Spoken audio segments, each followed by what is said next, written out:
versículo 9, Mateo 6. Vosotros pues orad de esta manera: Padre nuestro que estás en los cielos, santificado sea tu nombre, venga tu reino, hágase tu voluntad así en la tierra como en el cielo.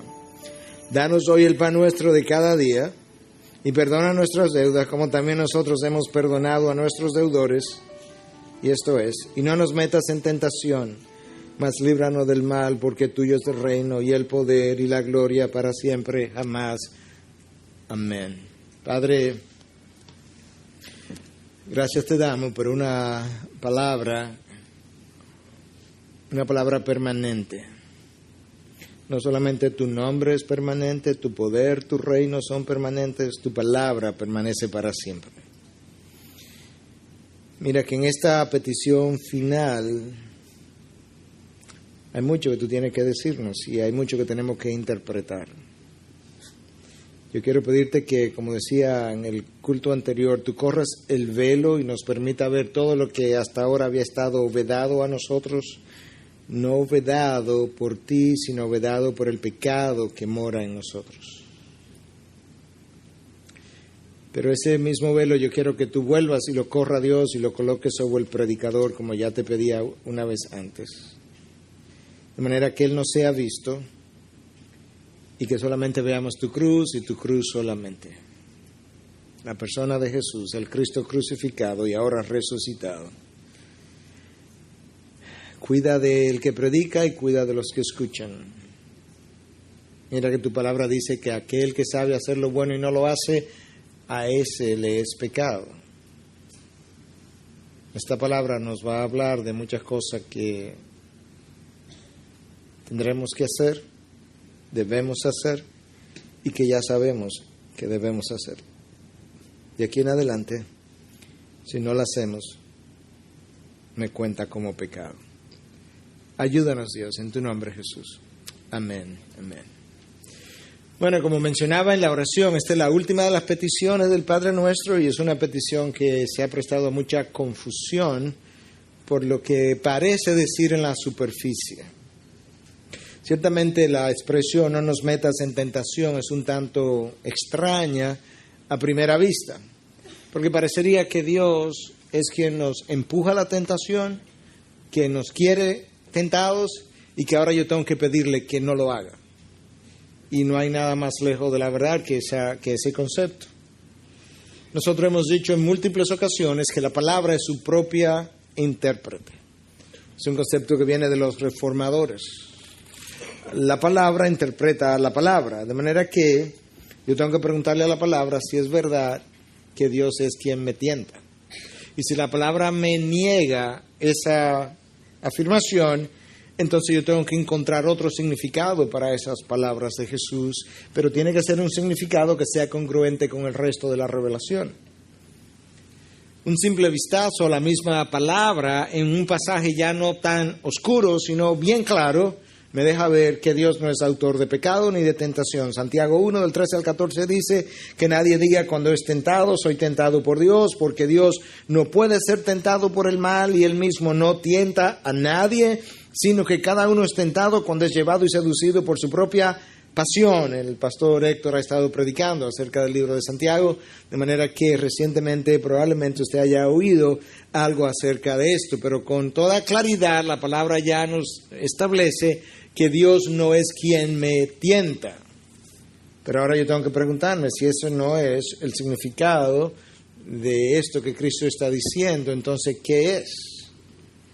Y es en esas situaciones donde el significado de las palabras en su original y los expertos en esos lenguajes como el griego y el hebreo nos pueden ayudar ampliamente, y este es uno de esos casos. La palabra que es traducida aquí como tentación es perasmos. Y esa palabra puede significar dos cosas distintas. Una es tentación, como ha sido traducida aquí, y la otra es una prueba, para probar la calidad de algo. La calidad de mi fe, por ejemplo. Y de hecho, en una de las traducciones al inglés, The New American Standard Bible, la palabra perasmos aparece 21 veces. Y de esas, en 12 ocasiones es traducida como tentación, En 2 es traducida como prueba, como en el caso de Abraham, cuya fe fue probada. Y en las otras 7 ocasiones es traducida como prueba en singular o pruebas en plural, en el sentido de tribulación o angustia, dificultad. Y entonces la pregunta que cabe hacer es, ¿cómo yo sé cuándo significa una cosa y cuándo significa otra cosa? Y la respuesta es sencilla, de la misma manera que yo sé en español cuando una palabra tiene diferentes significados, qué significa en un caso y qué no significa en el otro. Por ejemplo, la palabra río puede significar una corriente de agua. Pero en ocasiones la palabra río expresa un estado del ánimo. Yo me río tanto cuando oigo a este comediante, por ejemplo. O la palabra río pudiera ser una expresión de burla. ¡Ja! Yo me río de lo que tú dices. Pero en otras ocasiones la palabra río puede ser parte del nombre de una ciudad del Brasil como Río de Janeiro. Como yo sé cuando significa una cosa o la otra, el contexto me lo dice. Yo necesito hacer esa diferenciación porque si no yo pudiera hacer aplicaciones erradas y pudiera decir algo como cada vez que me acuerdo del Brasil me río de Janeiro. Pero usted no quiere hacer eso. Necesita el contexto. Volviendo al original, perasmos, tentación, prueba. ¿Qué está diciendo Jesús cuando dice, ora de esta manera, Padre, no nos metas en tentación? Bueno, en ocasiones la tentación es orquestada directamente por Dios, o la prueba, más que la tentación, es orquestada directamente por Dios para poner o para determinar la calidad de mi fe, no porque Él no la sabe, sino porque yo no la sé. Pedro dice a Jesús en un momento dado, aunque todos te nieguen, yo nunca te negaré. Yo estoy convencido 100% que Pedro no estaba mintiendo. Él creía 100% que él era incapaz de negar al Señor Jesús. Estaba convencido de eso. Y Dios orquesta una prueba a través de la cual Pedro pasa para poner en evidencia su incapacidad de cumplir lo que él acababa de decir y más bien para mostrarle que realmente él no era todo lo que él creía ser. Y ese síndrome de Pedro es nuestro. Todos nosotros nos creemos más sabios, más justos, más santos, más conocedores, mejores entendedores, mejor aplicador de la palabra, si usted quiere, que los demás. Y parte de la razón tiene que ver con mi naturaleza pecadora, parte de la razón tiene que ver con el hecho de que mi punto de comparación soy yo mismo o el otro, pero la realidad es que todos nosotros vivimos engañados acerca de quiénes somos y de lo que somos capaces de hacer y de lo que seríamos incapaces de hacer. Y muchas veces entonces Dios orquesta pruebas como las de Pedro para revelar las grietas, las deficiencias, las debilidades de mi carácter. Y eso es algo que es importante. Y por eso algunos han pensado, quizás parte de esta petición es de esta manera: Señor, líbrame de ser tan autosuficiente, de no tener la humildad necesaria, de creer que yo puedo más de lo que creo. No me metas en tentaciones como las de Pedro, donde yo tenga que ser probado en mi incapacidad, y mejor permíteme caminar de una manera más dependiente de ti, más humilde, más real de lo que yo soy. Porque luego de decir no nos metas en tentación, como que hay un pensamiento similar, y líbranos del mal. Es como líbrame de este tipo de pruebas y líbrame de aquellas también. Quizás es eso, y eso es como a la luz de lo que he podido revisar, a mí me parece más lógico. Vamos a revisar un poquito mejor la experiencia de Pedro, porque en eso va a haber revelación para todos nosotros. En Mateo 26:33, literalmente estas son las palabras. Entonces Pedro respondiendo le dijo: aunque todos se aparten por causa de ti, yo nunca me apartaré. Próximo versículo, Jesús le dijo: en verdad te digo que esta misma noche, antes que el gallo cante, me negarás 3 veces. Jesús sale del aposento alto, cruza una porción de terreno, llega al huerto de Getsemaní, con sus 11 discípulos, deja 8 en un sitio, avanza un poco más, deja a Pedro, Juan y Jacobo en otro sitio, avanza otro poco y comienza a orar, los deja ahí para que estén orando. Y cuando vino, entonces, halló a los discípulos durmiendo y dijo a Pedro, dice Mateo 6, 40 al 41, Mateo 26, del 40 al 41, dijo a Pedro, ¿con que no pudiste velar una hora conmigo? Velar y orar para que no entréis en tentación. El espíritu está dispuesto, pero la carne es débil. ¿Tú recuerdas cómo que este diálogo inicia? Porque yo comencé leyendo con el diálogo ya comenzado. Yo comencé con la afirmación de Pedro que aunque todos te dejen, yo nunca me apartaré de ti. Pero Lucas nos deja ver en el capítulo 22 que es Jesús quien comienza el diálogo. Jesús hace una afirmación y Pedro responde. Lucas 22, 31, Jesús hablando. Escucha, Simón, Simón, mira que Satanás os ha reclamado para zarandearos como a trigo. Y ahora si juntamos todos estos versículos, los de Mateo y los de Lucas, y lo ponemos en una sola cadena, tú escuchas esas palabras, Simón, Simón, mira que Satanás os ha reclamado para zarandearos como a trigo. Entonces Pedro le dijo, aunque todos se aparten por causa de ti, yo nunca me apartaré. Jesús le dijo, en verdad te digo que esta misma noche, antes que el gallo cante, me negarás 3 veces. Y ahora en Getsemaní vino entonces los discípulos y los halló durmiendo y dijo a Pedro, ¿con qué no pudisteis velar una hora conmigo? Velar y orar para que no entréis en tentación. El espíritu está dispuesto, pero la carne es débil. ¿Tú escuchaste qué es lo que aquí está pasando? El Señor sabe que Pedro necesita ser probado en la calidad de su fe, en la integridad de su carácter, para revelar a Pedro que él no es lo que Pedro piensa, y el Señor le advierte de antemano. Pedro, Simón, Satanás ha solicitado permiso. Yo he rogado por ti para que tu fe no falle. Tú vas a fallar en la prueba, pero tu fe va a ser garantizada, va a ser preservada. De hecho, va a ser mejorada. Y entonces, Pedro no lo cree. Pedro afirma todo lo contrario. Jesús dice, ok, van para el Getsemaní. Allá en el Getsemaní, Jesús sabe que en unas horas Pedro va a estar entrando en esa tentación, y cuando él regresa de orar, le dice, se encuentra a los discípulos durmiendo, a los 3, de hecho a los 11, y le dice a Pedro en particular, Pedro, no pudiste orar conmigo, ni siquiera una hora, velad y orar para que no entréis en tentación, en perasmos, la que viene de camino y que tú vas a enfrentar en unas horas apenas. Es una prueba de la que yo quisiera que Dios me librara, porque yo no sé si la voy a pasar. Ken Hughes, en el comentario acerca del Sermón del Monte, cuenta una historia de que en una ocasión, en la época de los reformadores, 2 personas fueron encontradas culpables de ser cristianos, de seguir la fe, y al otro día iban a la hoguera.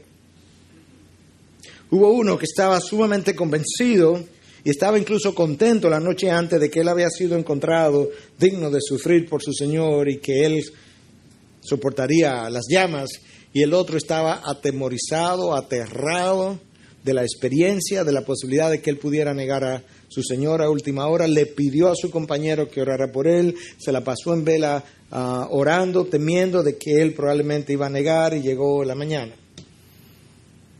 Llegada la mañana, el que estaba muy confiado negó al Señor. Y el que se pasó la noche aterrado pidiendo por él mismo y pidiéndole a su amigo que orara por él, fue y pasó la prueba y murió quemado sin negar a su Dios.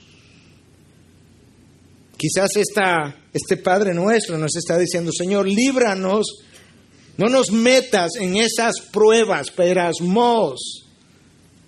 Líbranos de yo tener que pasar por ahí. Ayúdame a caminar en humildad, dependiente de ti, creyendo en ti. Ayúdame a no ser tan confiado como Pedro en ese momento. Y además, líbrame del mal, de aquellas tentaciones malignas que quieren destruirme. Habiendo ya santificado su nombre, habiendo querido extender su reino, habiendo pedido por su voluntad, habiendo estado satisfecho con su provisión diaria, habiendo pedido perdón por nuestras deudas y habiendo perdonado a nuestros deudores, ahora es el momento de decirle: Dios, líbrame de las tentaciones, incluyendo aquellas que son solamente para probar mi integridad.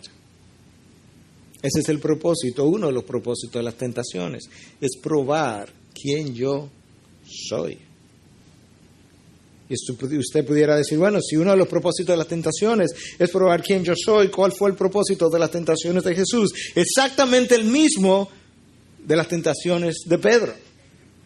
Cuando Pedro pasa por la tentación y fracasa, eso puso en evidencia quién Pedro era con toda claridad. No había duda de quién Pedro era. Y al mismo tiempo, cuando Jesús sale del Jordán, lleno del Espíritu Santo, habiendo oído las palabras de su Padre: este es mi Hijo amado en quien tengo complacencia, y él va al desierto y es entrado y triunfa, ese triunfo sobre esa tentación puso en evidencia con toda claridad quién él era, el Hijo de Dios declarado en el Jordán.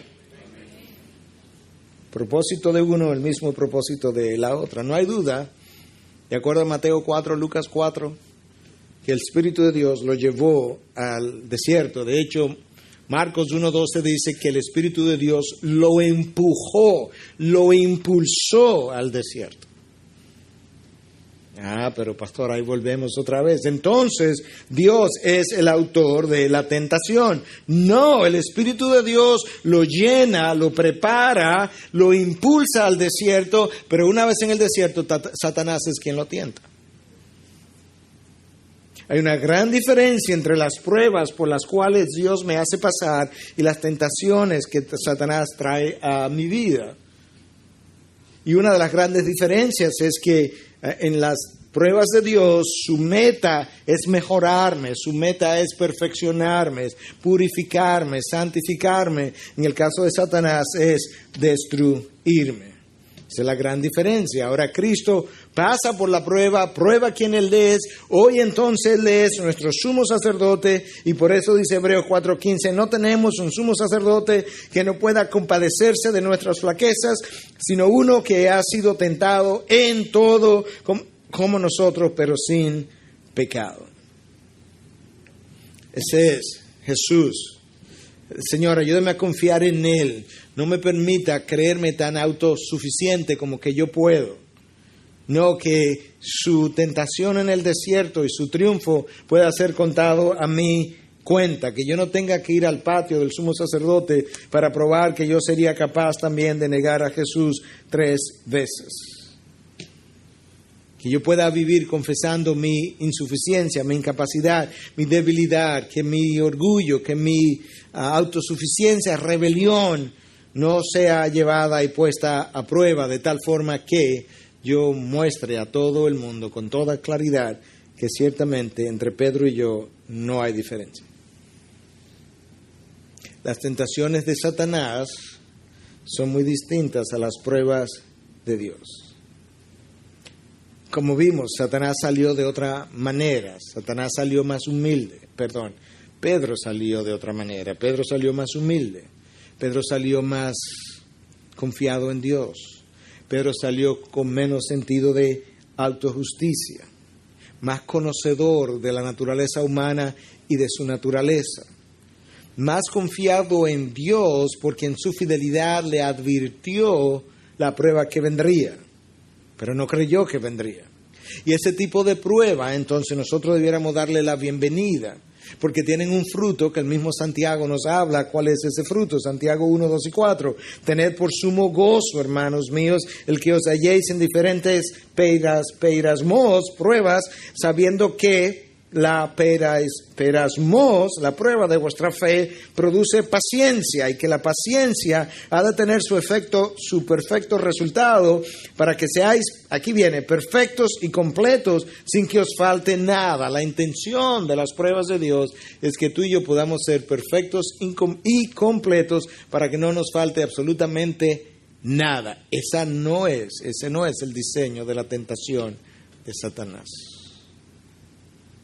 Es interesante porque el texto de Mateo 6:13 dice, líbranos del mal. El verbo ahí está en imperativo, es como una orden, como si le estuviéramos dando una orden a Dios, pero obviamente a Dios no le damos órdenes, pero sí nos habla del sentido de urgencia, la intensidad con la que yo debiera estar orando continuamente y pidiéndole a Dios continuamente que me libre del mal, que me libre de mis pruebas, de mis tentaciones, que yo no tenga que ser metido en una de ellas para ser probado.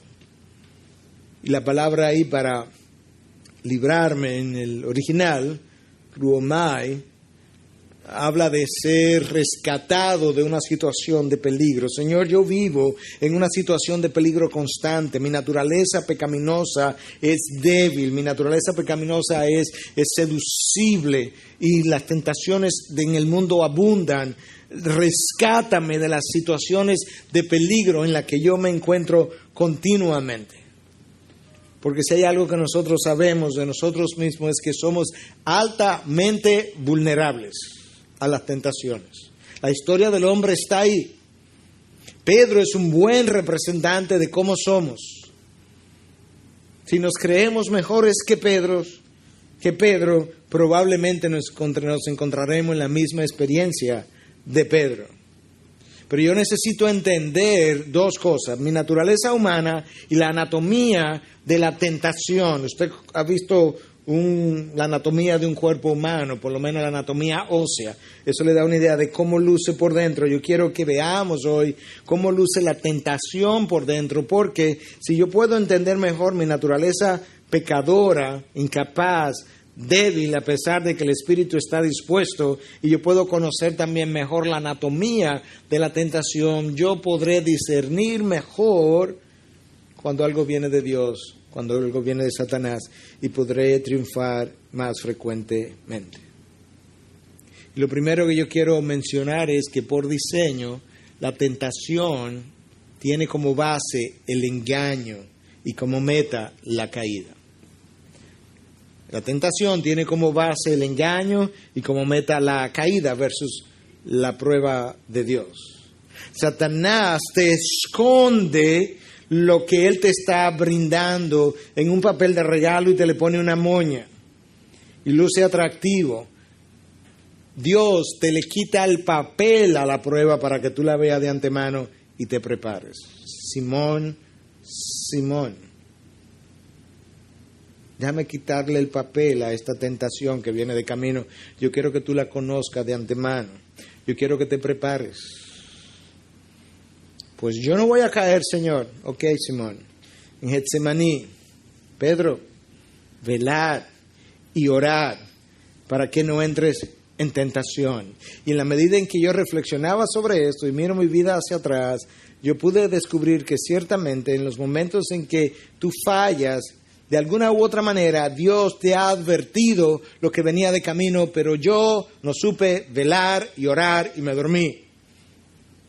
Y al dormirme, entré en el perasmos.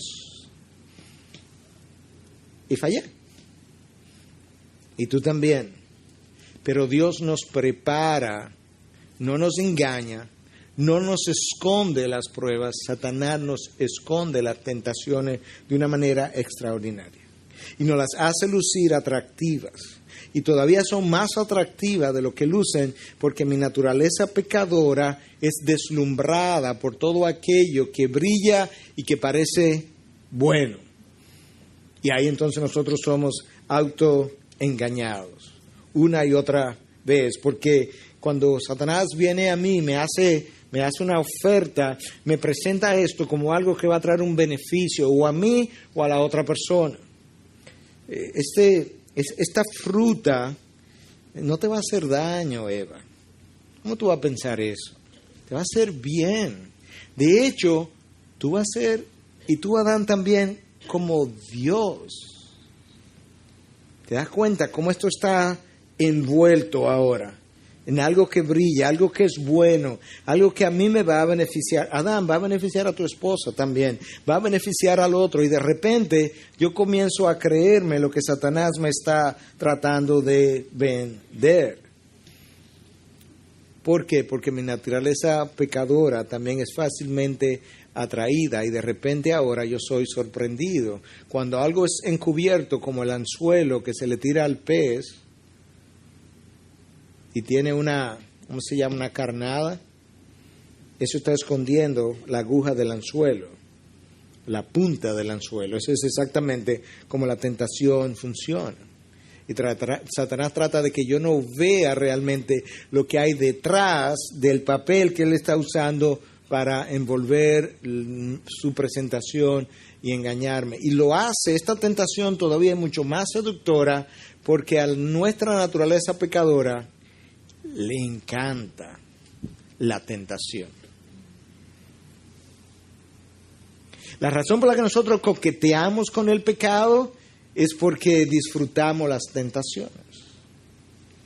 Si no, usted no la entretuviera en sus manos, no la tuviera en sus manos o no la tuviera de forma repetitiva, sino que simplemente la rechazara. No, pastor, pero a nadie le gusta pecar. No, un momento, nuestra naturaleza pecadora le encanta pecar. Lo que a nosotros no nos gustan son las consecuencias del pecado.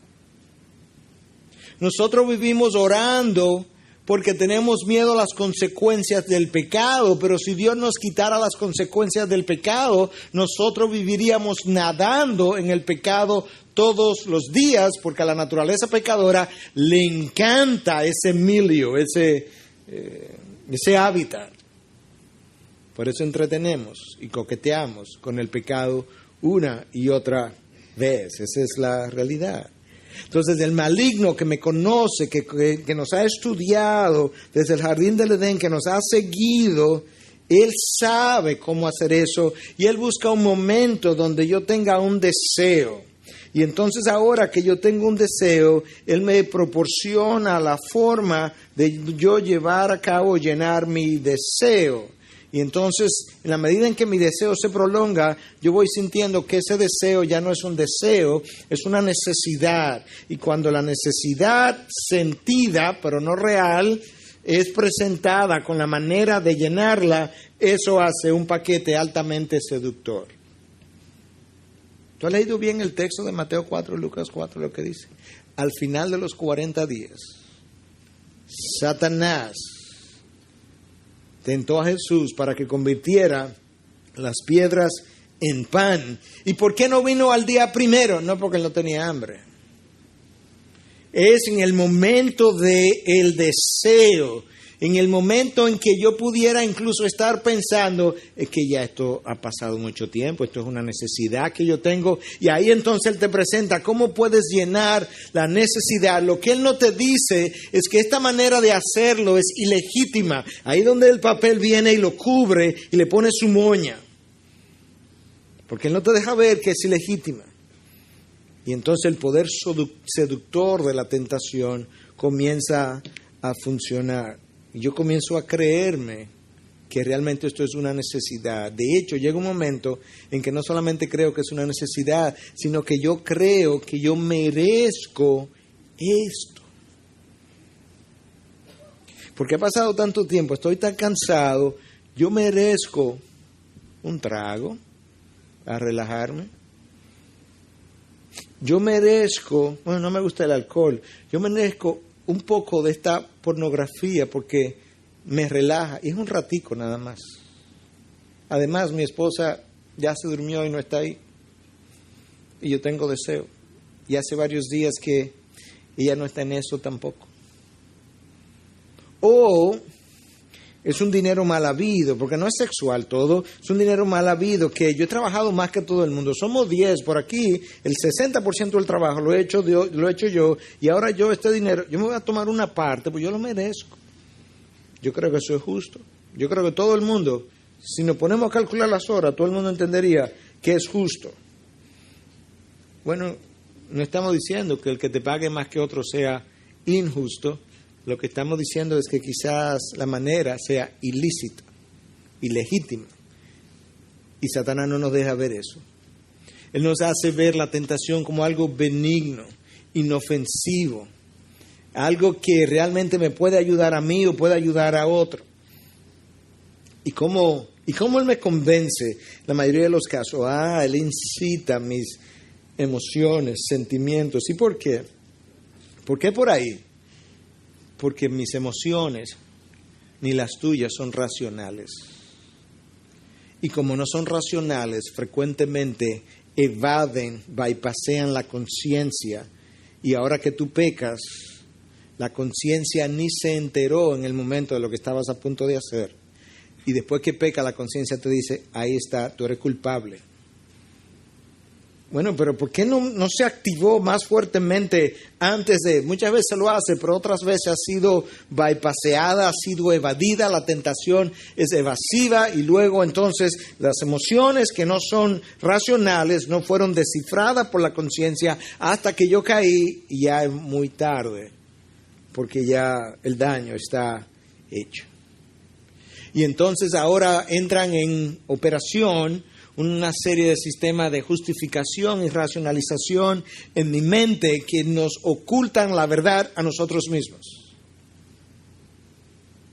Y vivimos tranquilos hasta que Natán aparece y nos confronta. La oración que nosotros tenemos delante del Padre Nuestro es precisamente, está apelando al final a que Dios, tú interven, Dios, tú conoces mi debilidad, tú conoces cómo nosotros tenemos que ser metidos en tentación, en pruebas, para ser probada nuestra calidad de la fe. Por Dios, evítanos eso, evítanos, líbranos del mal o del maligno, por lo vulnerable que nosotros somos. Mi Padre sabe que Él no quiere que su Hijo caiga, pero lamentablemente nosotros no hacemos todo lo que nos toca hacer. Y entonces en esa tentación que tiene una anatomía bien compleja, es una tentación que llega a nosotros originalmente o inicialmente muy sutil. Es como, esta es la tentación, ¿verdad? La voy a ilustrar con este caramelo. ¿Tú quieres este caramelo? ¿Qué fue? No, un caramelo. Pero déjame ver qué caramelo. No, un caramelo.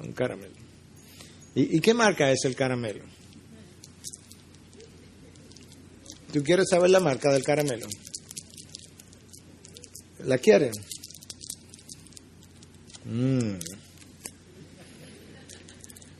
Y el otro, que en principio no estaba ni pensando en caramelo, poco a poco, el caramelo, pero quizás es mejor de lo que yo pensaba. Y es criollo, y yo comienzo, y la tentación, y llega un momento en que, dame el caramelo. Porque la tentación, parte de su dinámica es que es escalonada, va subiendo de intensidad, con lo cual va produciendo cada vez más en mí el deseo de yo querer esto que se me está ofreciendo. Y en eso muchas veces entonces logra evadir mi conciencia y ahora yo soy presa fácil. Lamentablemente, eso es como muchas veces ocurre. El maligno entonces, él se reserva su última carta para el final. Porque como parte de la anatomía de la tentación, esa es la última, donde él la saca y dice, mira lo decepcionante que es, ya caíste. Él la saca debajo de la manga, como dice en inglés, porque nunca te entrego lo que te prometí. Te lo quito. Fue una promesa falsa. Mira lo efímero del placer. Mira lo corto de la relación. Mira lo corto de este disfrute que tenía. Y ahora, después que yo caí, eso que me venció se convierte en mi esclavo. Y no puedo ir a ningún sitio sin pensar en eso. Si usted es honesto, usted sabe que en algún momento usted ha caído y después que cayó eso no lo podía sacar de su mente. Eso es exactamente lo que Pedro nos dice en su segunda carta, en 2:19, dice, uno es esclavo de aquello que le ha vencido. ¿Usted ha sido vencido alguna vez? Si usted es honesto, tiene que testificar que después de ser vencido, eso que lo venció, le fue difícil sacarlo de la mente. Y no tiene que ser sexual. Se convierte en mi perseguidor, en aquello que no me deja tranquilo, aquello que no me da paz. Eso es parte del diseño de Satanás. Él no te dejó ver eso, Él te la escondió. Dios te revela las cosas ante de mano, Satanás te la esconde. Y esas son las cosas que vienen de parte de Él. Ahora, Dios es tan fiel, Dios está tan interesado en la preservación de sus hijos, que aún después de Él hablarnos de antemano acerca de las tentaciones que vienen, Él continúa muy activo. Y escucha lo que Él dice en lo que es esto de las tentaciones, en 1 Corintios 10:13. No os ha sobrevenido ninguna tentación que no sea común a los hombres. Y fiel es Dios, que no permitirá que vosotros seáis tentados más allá de lo que podéis soportar, sino que con la tentación proveerá también, en adición a la vía de escape, a fin de que podáis resistirla. Dios me está diciendo ahora, mira, en mi fidelidad yo monitorizo tus tentaciones. Yo mido el tamaño de ellas contra tu fuerza. Y yo en mi fidelidad no voy a permitir que una tentación mayor que la que tú puedas resistir llegue a ti. Pero escúchame, aun cuando yo hago eso y solamente permito que la tentación que tú puedas resistir sea la que llegue, aun después de hacerlo yo me percato que como tú eres débil y eres frágil y eres polvo y al polvo volverás, aun con esas que tú puedes manejar, con frecuencia flaqueas. Y cuando tú flaqueas, entonces yo también te abro una puerta de escape por donde tú puedas salir. Y cuando tú no puedes hacerlo, o mejor dicho, cuando tú caíste, no fue porque me faltó fidelidad hacia ti. Fue porque la misma puerta que yo abrí, tú te encargaste de cerrarla o te hiciste que no la habías visto. Y caíste. Ahí está Dios tratando de protegernos de nuestras tentaciones. Dios es soberano, Dios es orquestador y por tanto, bueno, si Dios es soberano, Dios es orquestador, entonces las tentaciones que llegan a mí obviamente han sido permitidas por Dios, sin lugar a dudas, pero han sido permitidas con un propósito y uno de los mayores propósitos es revelarme el verdadero yo. Pero yo tengo que recordar, hermano, que lo que a mí me tienta es lo que yo deseo.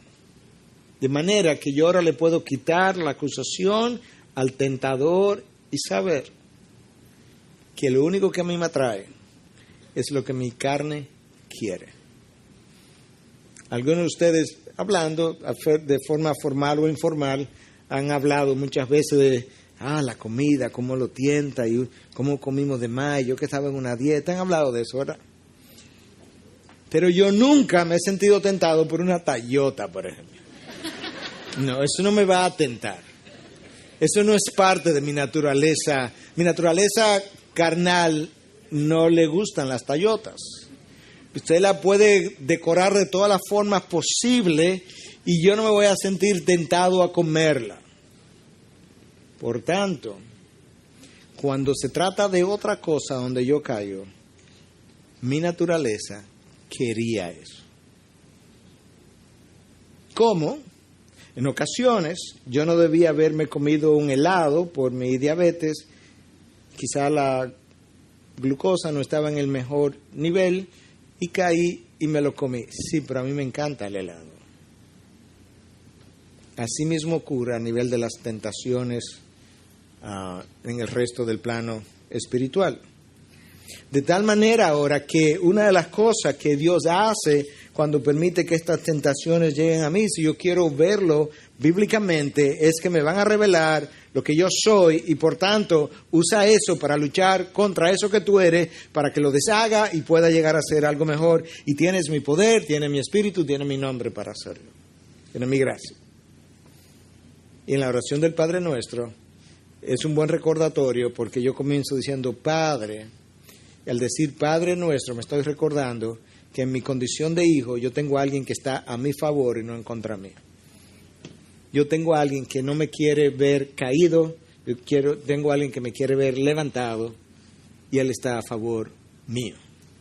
Y es a ese quien yo estoy ahora acudiendo diciendo, oh Dios, no me metas en tentación, ayúdame a caminar humildemente bajo tu gracia, bajo tu autoridad, para que yo no tenga que pasar por la experiencia de Pedro. Y además, líbrame del mal, líbrame del maligno, porque yo no quisiera estar ahí.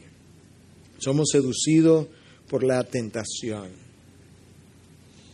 Yo debo recordar también que no solamente lo que me tienta es algo que es parte de mi naturaleza y parte de lo que yo deseo, sino también que cuando yo soy tentado, prácticamente invariablemente, yo he sido tentado otras veces en la misma área. Raramente, si alguna vez podemos decir, nunca me habían tentado ahí. ¿Y por qué eso es importante? Bueno, porque si en la vez anterior o veces anteriores yo no caí, yo tengo que determinar qué fue lo que yo hice para no caer, para que vuelva y lo implemente esta vez y vuelva a no caer. Porque de lo contrario, yo voy a tropezar otra vez. En segundo lugar, tercer lugar, yo necesito recordar que cuando la tentación llega a mí, llega vía un pensamiento que entra a mi mente. Yo necesito sacar ese pensamiento de mi mente lo más rápido posible, porque de lo contrario, ese pensamiento en mi mente va a comenzar a cautivar mi corazón. Y una vez mi mente y mi corazón se ponen de acuerdo, la voluntad no tiene un chance de no ser activada en la dirección incorrecta. Tiene la mente en contra, tiene el corazón en contra, la voluntad va a ser movida seguro. Es por eso que el apóstol Pablo nos manda en Filipenses 4:8 que nosotros debemos pensar en que en todo lo bueno, todo lo puro, todo lo amable, todo lo que es digno de alguna virtud, en esto, pensar. Creo que otras veces le he mencionado como Martín Lutero decía que él no puede evitar que las aves del cielo revoloteen sobre su cabeza, pero él puede evitar que hagan un nido en su cabeza. Y de esa misma manera, yo no puedo evitar que los pensamientos malvados de la naturaleza pecadora y los seductores y tentadores entren a mi mente. Yo no puedo evitar eso. Lo que yo sí puedo evitar es que moren ahí y terminen haciendo un nido en mi cabeza y seduciendo mi corazón y mi voluntad. No le ceda terreno santo al enemigo, porque va a mover su voluntad tarde o temprano. Saque eso de su mente lo antes posible para que pueda triunfar. Y recordemos que cuando Satanás me presenta la manera de yo llenar mi necesidad, él me hace creer, estoy repitiendo de nuevo, que esa forma de llenarla es legítima porque ahora yo tengo una necesidad. Y muchas veces Dios no niega que yo tenga una necesidad. Lo que Él rehúsa reconocerme es el derecho de convertir el instrumento ilegítimo en algo legítimo para yo llenar lo que yo he llamado necesidad, que a veces no es más que un deseo. Y Satanás me envuelve todo eso. Líbrame del mal, líbrame Dios, porque yo no me puedo librar, yo ni siquiera lo veo muchas veces, es uno de los problemas. Las tentaciones que tú puedes ver con claridad son más fácil de tú rechazarla, pero Satanás conoce eso y él me la envuelve en un papel de regalo, como un caramelo dulce, que al principio yo le doy la primera mordida y sabe tan dulce, pero cuando finalmente yo rompo el caramelo, el corazón es puro veneno. Pero ya es tarde. Ya el veneno ha entrado a mí. Y en esta oración, Cristo nos da en cierta manera una fórmula para yo vivir por encima de mis tentaciones y de mis caídas y de mis derrotas. Tú tienes que honrar su nombre. Preguntémonos si esto que hice, que hago, que voy a hacer, va a honrar su nombre. Yo tengo que buscar su reino para que éste pueda ser expandido. Contribuye esto a la expansión de su reino. Yo tengo que someterme a su voluntad. Yo tengo que vivir complacido con su provisión diaria. Yo tengo que vivir perdonando y pidiendo perdón por mis pecados. Y ahora yo tengo que vivir una vida de absoluta dependencia de Dios, pidiéndole a Él que Él me libre del mal y me impida tener que yo entrar en tentaciones o pruebas como las de Pedro, donde yo tenga que ser probado. No me metas en esos, Dios, pero ayúdame a mí a caminar dependientemente de ti. Y yo tengo manera de vivir entonces de esa forma confiadamente, y las maneras o las razones por las cuales yo puedo vivir confiadamente en lo adelante es porque Dios me ha hecho revelaciones que me son suficientes para yo tener confianza. En primer lugar, Él me ha dado su paternidad. Él me creó para su gloria. Cuando yo me perdí, Él fue y me buscó. Cuando el pecado me dañó, Él fue y me regeneró. Y cuando yo andaba vagando por el mundo sin ninguna familia a la cual pertenecer, Dios me adoptó. Él es mi Padre, Él me ha dado su nombre, Él me ha hecho ciudadano de su reino. Él me ayuda a cumplir su voluntad, poniendo en mí el querer y el hacer. Él provee para mí todos los días, Él perdona mis pecados, y ahora Él está dispuesto a librarme de las tentaciones. ¿Por qué? Porque Él es mi Padre. Yo puedo confiar en la persona que me ha dado su paternidad. En segundo lugar, no solamente Él es mi Padre, pero el texto nos recuerda hacia el final que suyo es el reino. Él me ha colocado en un reino, y en ese reino donde Él me ha colocado, resulta que el dueño y señor del reino es mi Padre. Y cuando ese reino se perdió, Él envió a su Hijo a rescatarlo. Su Hijo rescató el reino, y cuando lo rescató, le plujo al Padre compartir el reino con su Hijo y conmigo, y nos hizo coherederos en Cristo. Yo puedo tener confianza entonces al momento de vivir. No solamente Él es mi Padre, no solamente suyo es el reino, pero suyo es el poder. Él ha puesto el poder que resucitó a Cristo de entre los muertos, lo ha puesto a morar en mí y obra poderosamente en mí. Es ese poder que me santifica, que me va a glorificar eventualmente, que me preserva, que me guarda, que me ha sellado. Ese es el poder que me preserva hasta el final, y por tanto yo puedo vivir en victoria en el día de hoy. Y si eso no fuera suficiente, Él me recuerda que suya es la gloria. Y si suya es la gloria y Dios me salvó para su gloria, no hay manera que yo me pueda perder en el camino, porque si yo me pierdo en el camino es su gloria que entra en juego, y Dios jamás permitirá que su gloria sea empañada o sea cuestionada, jamás. De tal manera que Dios garantiza mi entrada al reino de los cielos. Dios ha hecho uso de su poder para hacerme parte de su reino y que yo pueda entonces vivir para su gloria. La pregunta no es si yo voy a triunfar, la pregunta es si yo puedo vivir triunfantemente. Cuando Cristo triunfó, yo triunfé. Y yo tengo razones entonces para vivir tranquilamente. Yo necesito entonces, conociendo que Cristo triunfó en mi lugar y que cuando Él triunfó, yo triunfé, yo necesito proclamarle, exaltarle, glorificarle. Y si todo eso que Dios ha dicho, ha revelado, me ha comunicado, me ha puesto a mi disposición, no fuera suficiente, Dios me recuerda lo siguiente y me dice: no temas, porque yo te he redimido, te he llamado por tu nombre, mío eres.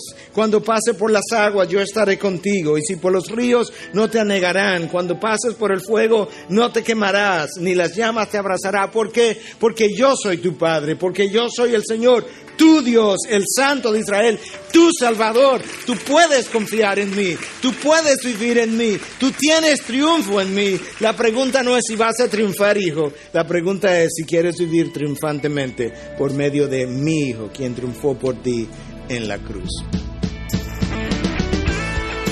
Integridad y Sabiduría es una producción que llega hasta ustedes gracias a los aportes de individuos y empresas comprometidos con la defensa de la fe.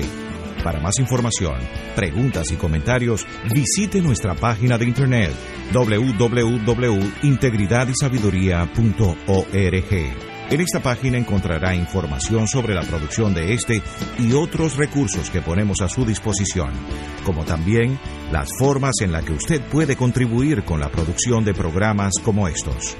Les invitamos nuevamente a visitar nuestra página de internet www.integridadysabiduría.org. Será hasta la próxima, cuando nos reencontremos con Integridad y Sabiduría.